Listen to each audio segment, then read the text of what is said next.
Chapter 251. Awal baru, 2. Afrika Tengah, Kerajaan Bawah Tanah Orden. Kerajaan gelap di Afrika Tengah dihuni oleh monster. Di sini, Monster King Orden menerima laporan pelayannya. Apakah begitu? Aku tidak punya alasan untuk menawarkan, Yang Mulia. Tidak seperti pelayannya, Raja tampak tenang. Dia bahkan tampak menikmati situasi ini. Kami mengirim monster untuk melindungi Yun Yonghua, tapi itu tidak cukup. Kamu tidak perlu khawatir. Siapa yang bisa tahu bahwa teratai hitam ini akan mengganggu pekerjaan kita? Kita hanya perlu menyiapkan pengawal yang lebih baik lain kali. Raja berkata dan memberi isyarat dengan tangannya. Segera, kelinci bipedal muncul dari kegelapan di belakang tahta. Monster itu memiliki tubuh seorang pria dan kepala seekor kelinci. Gato, akhirnya saatnya bagimu untuk bertindak. Kelinci bernama Gato mengangguk tanpa sepatah kata pun. Dia adalah mahakarya kedua Orden, lebih lambat dari kuru-kuru tetapi tidak berarti kurang kuat. Lindungi sekutu kita dan hancurkan teratai hitam. Mata Gato memerah pada perintah Raja. Matanya haus akan darah dan kematian. Gato membungkuk sekali dan menghilang. Dia secepat angin. Tanda hubung. Saya minta maaf lagi, Yang Mulia. Pelayan monster, yang telah menonton seluruh adegan dari belakang, membungkuk rendah di depan Orden. Orden menatap pelayan itu dan memberi perintah berikutnya. Kita perlu menyingkirkan wortel dan beralih ke tongkat. Pimpin monster-monster Afrika ke utara. Saya akan menghadirkan kemanusiaan yang tidak taat dengan musibah pertama mereka. Ya, Yang Mulia. Kamu bisa pergi sekarang. Pelayan menghilang tanpa pernah menunjukkan punggungnya. Monster King Orden perlahan menutup matanya. Bencana yang akan ditimbulkan oleh para pelayannya terbuka di hadapannya. Ini hanyalah awal dari ambisi besar Orden. Tanda hubung. Anda harus tetap teguh, Yang Mulia. Ini adalah kenangan dari masa lalu yang jauh. Di dunia di mana 4 musim menghilang dan hanya musim dingin yang tersisa, pelayan tua itu mendesak saya untuk membuat keputusan di tengah hawa dingin yang sudah akrab. Aku menatapnya dari tahta. Tanda hubung. Anda harus menghukum kutu dan Kin Spring berbahaya. Pelayan tua itu memanfaatkan kesunyianku dan melanjutkan. Hamba lain setuju. Suara mereka bergema dalam persatuan. Tanda hubung. Kin Spring adalah pria picik tanpa rasa prioritas, yang gagal untuk mempertimbangkan penyebab yang lebih besar karena perasaan pribadi. Berpikir kembali sekarang, Kin Spring adalah pelayan yang setia. Dia ingin tetap jujur dan bermoral bahkan ketika masa depan benua itu tergantung pada keseimbangan. Dia ingin menghukum seorang ksatria yang mulia karena menjarah bangsanya. Tetapi ksatria itu adalah, Master Pedang, ditakdirkan untuk menjadi aset penting dalam perang, sedangkan Kin Spring tidak. Tanda hubung. Ryland hanya berharap untuk hukuman Kin Spring. Dia adalah seorang ksatria yang berjanji setia kepada keluarga kerajaan. Silakan tinggalkan pengkhianat dan merangkul pelayan setia Anda, Yang Mulia. Saya berusia 13 tahun saat itu. Terlepas dari usia saya yang lembut, saya adalah ratu, bukan seorang putri muda, dan saya memikul tanggung jawab untuk memerintah kerajaan saya dan merebut kendali perang. Saya ingat wajah pelayan pertama saya. Janji kesetiaannya yang kekal dan penerimaan saya atas janjinya bertentangan satu sama lain dalam pikiran saya. Tanda hubung. Yang Mulia, tolong hukum kutu dan Kin Spring berbahaya.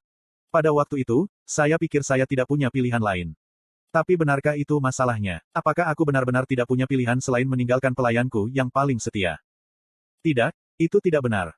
Sebagai ratu, bukankah aku ingin meninggalkannya? Bukankah saya diam-diam menganggapnya tidak berguna, karena ia tidak pernah berhasil menjadi kuat? Saya mengerti. Saya akan mencabut Kin Spring dari semua dan semua hak pada hari ini. Kunci dia segera. Petik 2 tanda seru petik 2. Jin Sahyuk, yang bukan lagi Ratu Klerion, terbangun di tempat tidurnya. Napas yang telah ditahannya pecah. Jin Sahyuk terengah-engah saat dia meraih dadanya. Jantungnya berdetak kencang. Untuk sementara, dia tetap di tempat tidurnya mencoba untuk mengatur napas sebelum akhirnya mengangkat bagian atas tubuhnya. Petik 2. Mimpi masa lalu yang lain. Apakah dia menyegel ingatannya melemah? Atau mungkin dia terlalu terguncang oleh Kim Ha-jin yang terkutuk itu. Kenangan yang dia kubur di bawah kesadarannya bocor seperti pasir. Sial. Dengan desahan lagi, dia menyadari tubuhnya dipenuhi keringat. Dia melempar piyamanya yang merepotkan, dan kemudian menyuntikkan sebagian dari kekuatan sihirnya ke kepalanya. Baru setelah dia mengencangkan segel ingatannya dia merangkak keluar dari tempat tidurnya. Petik 2. Itu masih pagi. Jin Sahyuk berganti ke seragamnya ketika dia tiba-tiba melihat dirinya di cermin. Di cermin adalah seorang wanita tertentu yang menyerupai sang putri. Tetapi pada saat yang sama, dia tidak tampak seperti dia. Rasa aneh ketidakharmonisan menguasai Jin Sahyuk. Petik 2. Ini semua karena omong kosong kecil itu, Kim Ha-jin. Kebingungannya dengan mudah berubah menjadi kemarahan. Jin Sahyuk mengutuk keras memikirkan Kim Ha-jin. Hanya memikirkannya saja membuatnya ingin muntah. Dia kembali berjanji pada dirinya sendiri untuk mengakhiri hidupnya dengan tangannya sendiri. Jin Sahyuk meraih seragamnya dengan kasar. Dia dengan ceroboh memakainya dan melangkah keluar dari rumahnya. Hal pertama yang dilihatnya adalah taman yang nyaman dan indah. Segera dia melihat segerombolan ksatria mendekati jalan dari kejauhan. Petik 2. Kami dengan rendah hati menyambut Anda, Komandan Shin Jae-hyuk. Para ksatria semuanya mengenakan LV-7 Atalos Platinum Armor, yang diberikan kepada mereka oleh Royal Knights. Mereka di sini untuk menyambut komandan mereka. Penjaga Putri Araha, Rahel, juga ada di antara mereka. Rahel melihat Jin Sahyuk dan tersenyum kecil. Selamat pagi. Petik 2. Apa yang dilakukan ksatria putri di sini? Jin Sahyuk menjawab dengan agak kasar. Tetap saja, Rahel tidak tampak tersinggung sama sekali dan berkata dengan suara kecil. Fenrir akan datang ke kastel. Petik 2 tanda tanya petik 2. Wajah Jin Sahyuk bengkok. By Fenrir, dia pasti bermaksud Kim Ha-jin. Tapi apa yang harus saya lakukan dengan saya? Apakah dia serius masih berpikir aku penggemar dia? Petik 2. Apakah kamu ingin ikut? Anda bisa, jika mau. Petik 2. Petik 2. Tidak masalah. Jin Sahyuk menggelengkan kepalanya. Dia tidak punya alasan untuk bertemu dengannya, juga tidak ingin bertemu dengannya. Dan itu jelas bukan karena dia mengancamnya untuk tidak pernah lagi muncul di depan matanya. Hanya saja, dia tidak ingin melihatnya, pasti. Tidak ada waktu. Saya akan segera pergi untuk menaklukkan lantai 9 segera. Petik 2. Mendengar ini, Rahel memasang ekspresi menyesal. Lalu, apakah Anda ingin saya mengirim pesan kepadanya atas nama Anda? Pesan. Bahkan Jin Sahyuk tidak bisa menolak tawaran ini. Pesan. Jin Sahyuk memandang Rahel. Tanyakan padanya apakah dia pernah mendengar tentang Kinsep. Tidak, Prios. Prio. Iya. Menyebutkan Kinspring tampak terlalu jelas. Sebagai gantinya, dia memilih untuk menyebutkan nama yang siapapun yang pernah diberkati dengan sayuran plerion akan tahu. Prios, nama ayahnya. Tunggu, tidak bukan itu. Tetapi setelah dipikir-pikir, itu juga bukan pilihan yang baik. Jika dia menggunakan nama seseorang yang semua orang tahu, dia tidak bisa mempersempit tersangka. Apakah ada nama yang hanya dikenali oleh segelintir orang? Jin Sahyuk merenung. Tiba-tiba tubuhnya tersentak hebat. Saya bertemu Kinspring ketika saya masih kecil, dan dia tahu semua rahasia saya. Itu berarti. Puharen. Petik 2. Puharen, katamu. Ya. Jin Sahyuk mengangguk dengan tenang. Oh, jadi kamu ada di sini gelombang. Tiba-tiba, suara ceria memanggil mereka. Jin Sahyuk dan Rahel berbalik ke tempat suara itu berasal. The Duchess of the West, Tomer, ada di sana. Lama tidak bertemu, Komandan Knight. Dan Rahel. Petik 2. Petik 2. Ya, senang melihatmu. Berbeda dengan Jin Sahyuk yang memandang Tomer dengan perasaan tidak puas, Rahel memberikan senyumnya yang jauh namun penuh belas kasihan. Awalnya, Rahel terkejut melihat Tomer di sini juga. Alumni Kyuubi telah muncul secara tak terduga dan memperkenalkan dirinya sebagai Duchess of the West. Tetapi penjelasan Tomer dengan mudah membersihkan kebingungan Rahel. Dan baru-baru ini, keduanya menjadi sangat dekat. Lagi pula, Tomer adalah orang pertama yang memberitahu Rahel bahwa Kim Ha-jin menyukainya selama tahun-tahun Kyuubi-nya. Tomer memindai para ksatria dengan cepat. Semua orang tahu bahwa kita akan pergi ke lantai 9 besok. Ya tentu saja. Para ksatria menjawab dengan hidup. Jin Sahyuk tidak suka bahwa mereka tampaknya lebih menyukai Tomer daripada dia. Tomer memandang Jin Sahyuk dan memberinya senyum lebar. Kalau begitu, aku akan pergi sekarang. Saya dijadwalkan untuk bertemu dengan seseorang. Petik 2. Sambil tersenyum, Rahel menggunakan tiket pulang. Dengan Rahel pergi, suasana kompetitif mengisi ruang antara Tomer dan Jin Sahyuk. Saya meninggalkan Korea dan tiba di Inggris. Saya tidak di sini untuk liburan, tentu saja, tetapi untuk bertemu Evandel. Undangan. Iya nih, siapapun yang bukan bangsawan membutuhkan undangan untuk masuk. Petik 2. Tetapi ketika saya mencoba memasuki istana Buckingham, seorang ksatria menghentikan saya. Inggris adalah salah satu dari sedikit negara di dunia ini yang mengakui profesi yang disebut ksatria. Ksatria mirip dengan pahlawan tetapi berbeda karena mereka diharuskan untuk menggunakan pedang dan kesetiaan janji pada keluarga kerajaan, bukan asosiasi atau serikat. Aku tidak punya yang seperti itu. Permisi sebentar. Petik 2. Aku ingat aku bisa memasuki istana tanpa batasan di masa lalu ketika aku bekerja sebagai Fenrir. Yah, saya belum berkunjung baru-baru ini karena saya sibuk memanjat menara. Tidak terlalu mengejutkan bahwa mereka melupakan saya. Saya mengeluarkan 2 kartu ide dari saku saya. Yang satu mengkonfirmasi identitas saya sebagai Fenrir milik Geronimo Mercenary dan yang lainnya sebagai penasihat teknis untuk Essential Dynamics. Ini dia. Petik 2. Sang ksatria dengan sungguh-sungguh menerima kartu saya. Penasihat teknis Essential Dynamics, Ha Jun Kim. Tetapi begitu matanya mendarat di kartu itu, semua beban terangkat dan matanya melebar dengan sembrono. Aku juga menghubungi Rahel sebelumnya. Anda bisa bertanya padanya. Petik 2. Melalui Spartan, saya telah mengirim catatan kepada Evandel, yang mungkin mengirimkannya kepada Rahel. Tegukan, ksatria menelan ludahnya dan dengan hati-hati bertanya padaku. Demi Rahel, maksudmu? Kamu tahu, putri. Ksatria itu membuat panggilan segera. Setelah panggilan itu, yang paling lama bertahan sekitar 3 detik, Knight itu membungkuk sopan dan melangkah ke samping. Pak, saya minta maaf karena tidak mengenali Anda. Tidak apa-apa. Ngomong-ngomong, pengucapan bahasa Korea Anda bagus. Sudah berapa lama Anda berbicara bahasa Korea? Petik 2. Saya sudah belajar bahasa Korea di sekolah Korea sejak saya berusia 3 tahun. Ah, jadi mereka memiliki sesuatu seperti itu. Petik 2. Korea juga memiliki sekolah bahasa Inggris. Aku menepuk Ksatria di bahunya beberapa kali dan memasuki istana Buckingham.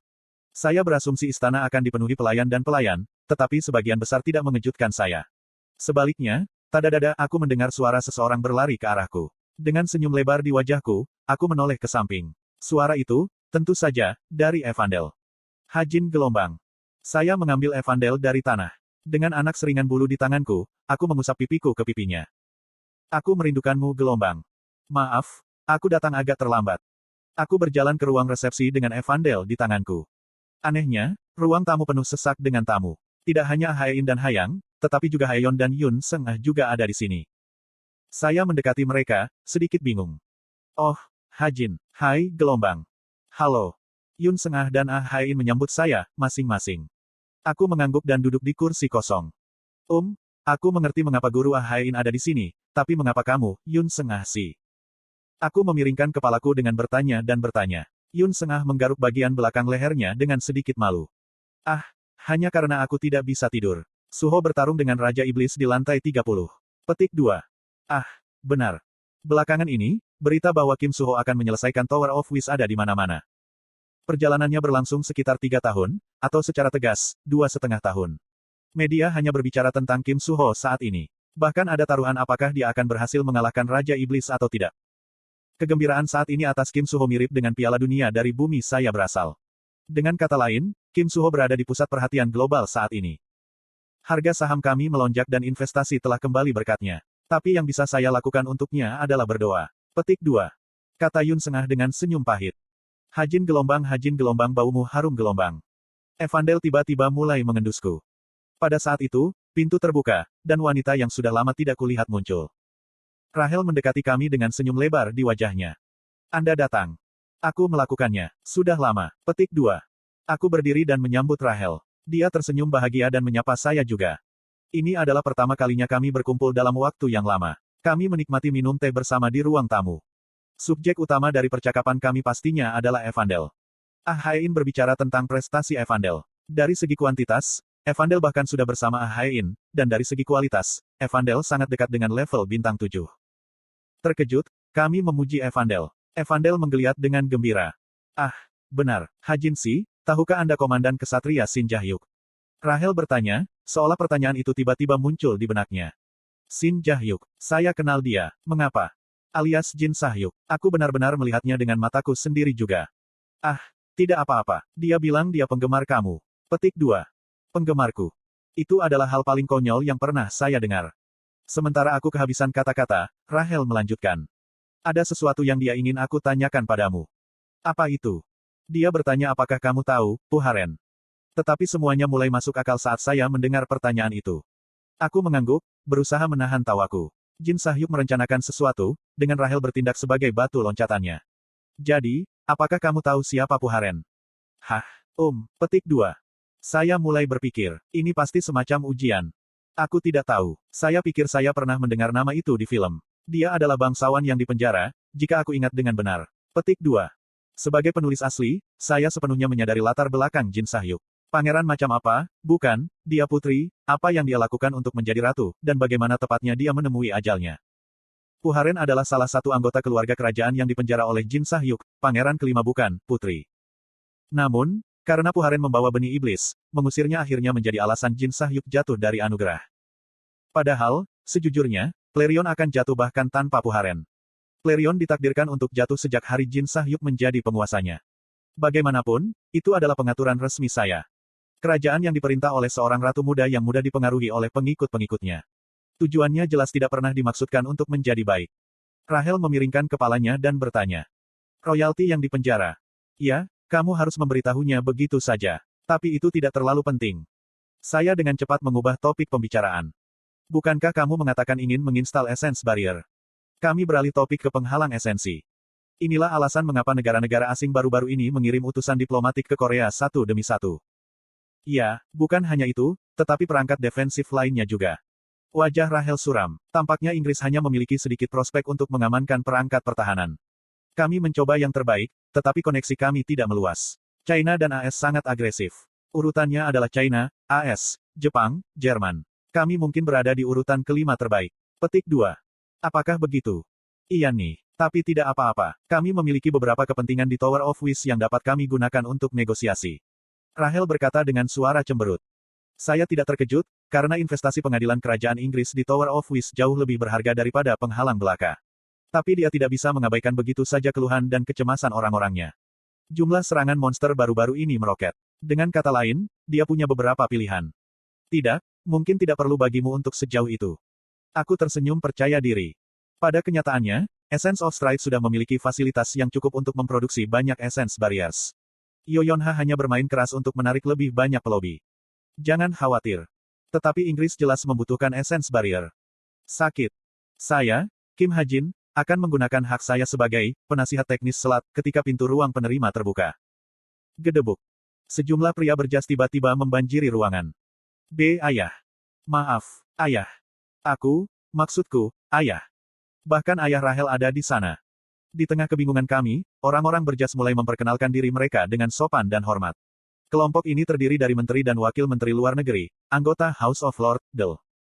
Semua perkenalan mereka semua ditujukan kepada saya, dan saya segera menyadari niat mereka.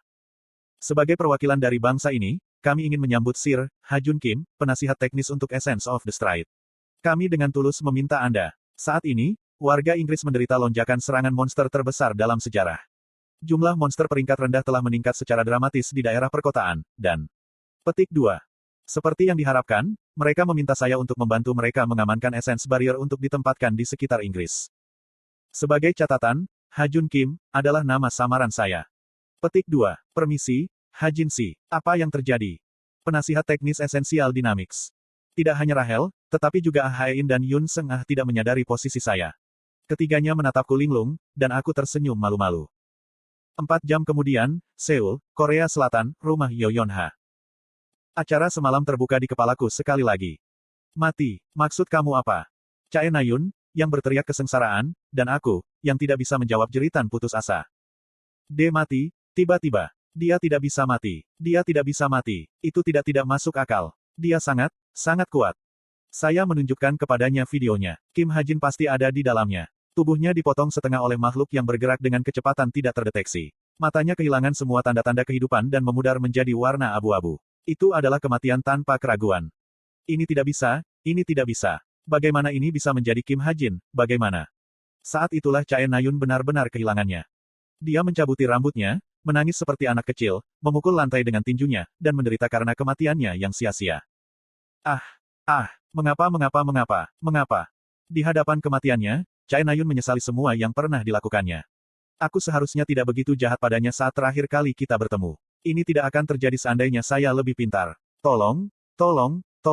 Dia meratap dengan sedih. Menyaksikan Chae Na-yun kesakitan, aku. Hei bangun. Saya berkata, hei, bangun. Tidak, tunggu.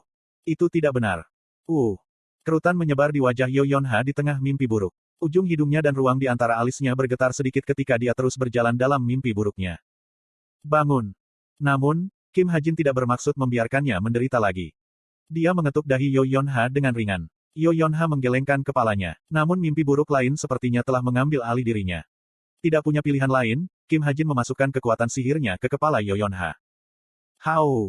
Terangan aneh keluar dari mulut Yoyonha. Stigma membantu melepaskannya dari mimpi buruknya, dan dia akhirnya membuka matanya. Tapi pandangannya masih tertuju pada ruang kosong di atas. Kamu akhirnya bangun.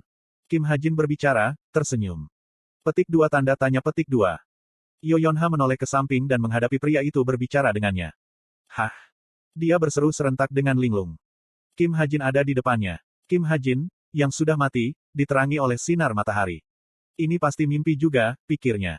Ini tidak seperti kamu tertidur di siang hari. Kim Ha-jin, yang tampak terlalu nyata, bergumam. Tetap saja Yoyonha tidak mengatakan sepatah kata pun. Tiba-tiba, matanya berputar kembali dan dia kehilangan kesadaran. Dia saat ini tidak memiliki kekuatan mental untuk menghadapi situasi seperti ini.